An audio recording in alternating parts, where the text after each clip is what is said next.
So I've been thinking lately, can objects gain consciousness? Can objects gain consciousness? So, for example, just to give you a small example here, this necklace here, or pendant, or whatever you want to call it, that I'm wearing, right? This is given to me by a very good friend of mine, a dear friend of mine, a brother to me. And he's not in Canada anymore, right? So he gave it to me as a gift before he left. And it's got like a religious symbolism to it, right? Like my friend is he's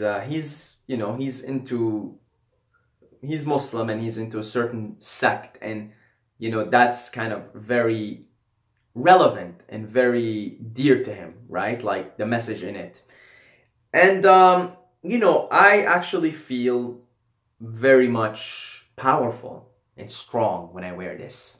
Like, I feel like when I walk around and look at this and I touch it, I don't know, man, I just feel strong. I just look at it like this, right? I don't know, I feel like it's got some consciousness to it. It's got an energy to it, and I roll with it. Maybe it's like I'm seeking inspiration from my friend who gave it to me because I love him. So in a way, it has a love, the love frequency in there, and that's what I'm questioning. See, this is my inquiry. Can this thing gain consciousness? Can this thing, the object here, this is an object, right? It's not sentient, or so we think. Can it gain consciousness, or does it already have consciousness?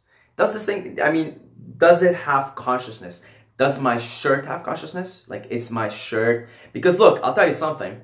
One time I was loaded on mushrooms, right? And one of my shirts, I grabbed one of my shirts, right? Here, let me see if I can find it, because I love that shirt so much. Yeah, this one here, okay? This shirt.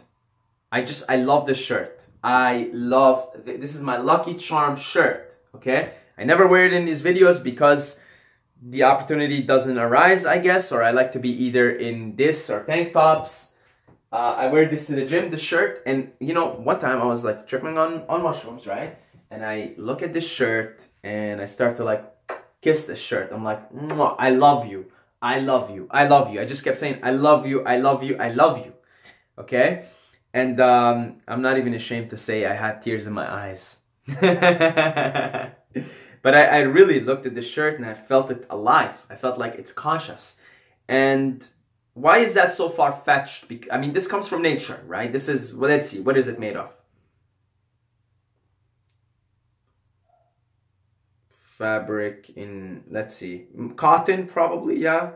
Cotton is a plant, right? So sure, it's processed, it's stripped down of many things, but it still comes from a plant. So in a way, when I put on a shirt, and I love the shirt too, by the way, I really do. Some of you guys have told me that this is a sick shirt. It really is. So in a way, you're putting on a plant, like, we never think of it, but you're wearing a plant right now. Right now, I'm wearing, this is a plant. You're wearing a plant. So who's to say that these objects don't have consciousness as is already, and that they store, right? The reason why people like crystals and stuff like that, because they store energy, right? So if you have a crystal, you talk to the crystal, you say, I love you, you're strong, you're powerful. It can take on the energy, and then it gives you that energy, right?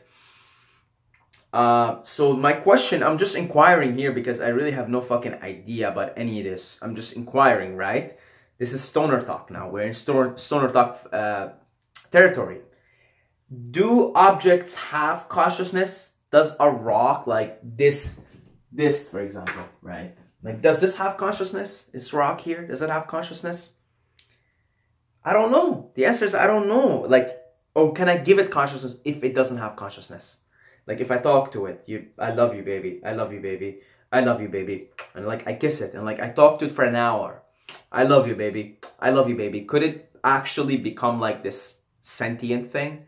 with like a consciousness? Like, can we be creators? Like, can we, you know, like in a lot of the Abrahamic religions, they say God put his spirit into man, right? Could we put our spirit into things if we are made in the image of God, or if we are God? I mean, I am more of a believer that we are God, not that we're made in the image of God, that we are God, right? There's two different school of thoughts about this.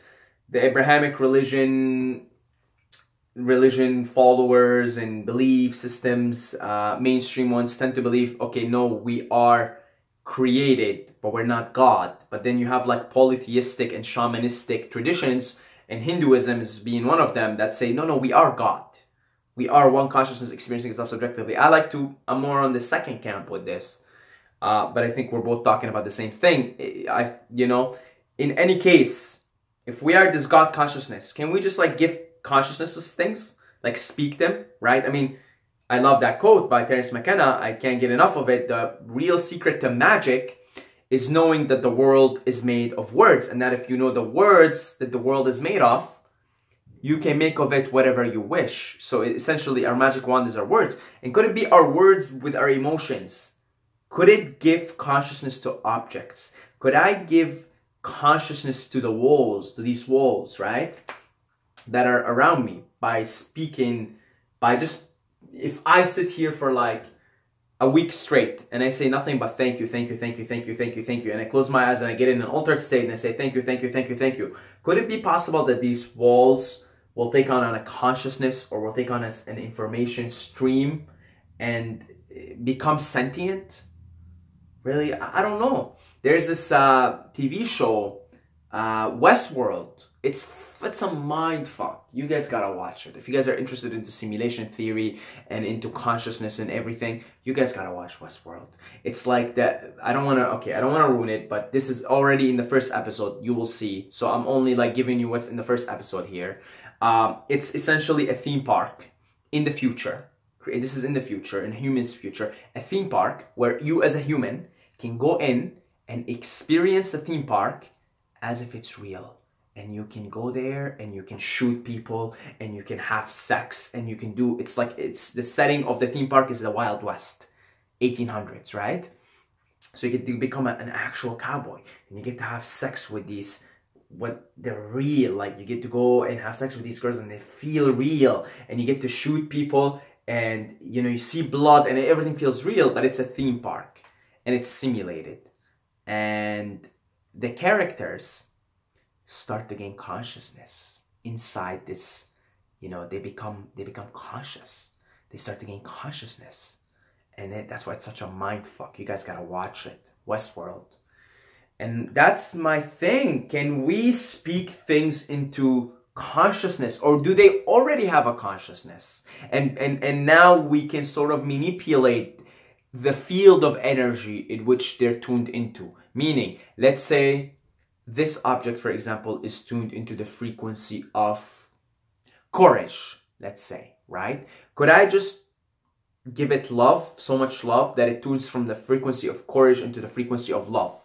And all I'm doing is I'm tuning, because this thing is already conscious, it's already sentient, and I just use my words to tune it into the energy, the frequency. Just like you would talk to yourself. Like if you tell yourself, I am beautiful, I am beautiful, I am beautiful. You do that for half an hour, you tuned into your frequency. Now you think you're beautiful, you feel it, it's different. You're a sentient being, you're a conscious being. It's just you tuned the frequency to which you're vibrating at. So maybe, and I'm having a conversation with myself here, kind of. I'm having a discussion here, a monologue. I'm just discussing things.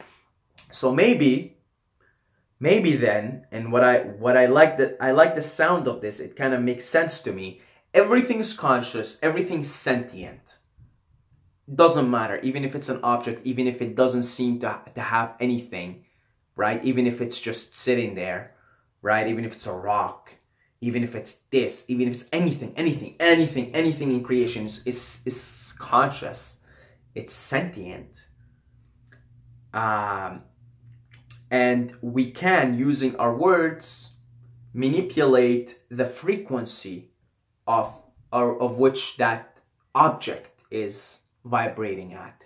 So if I tell this thing I love you, or I just really feel love in it, and I look at it and I give it love, I love it, I love you, I love you, I love you, I love you, then it kind of tunes into this frequency of love. So when I wear it, right, after a certain period of time of me always giving it love, it takes on this frequency of love. So when I put it on, there's an increased vibration of love, because it's not just me now, but it's also this thing that I love, that I gave it love, I gave it energy, I gave it food.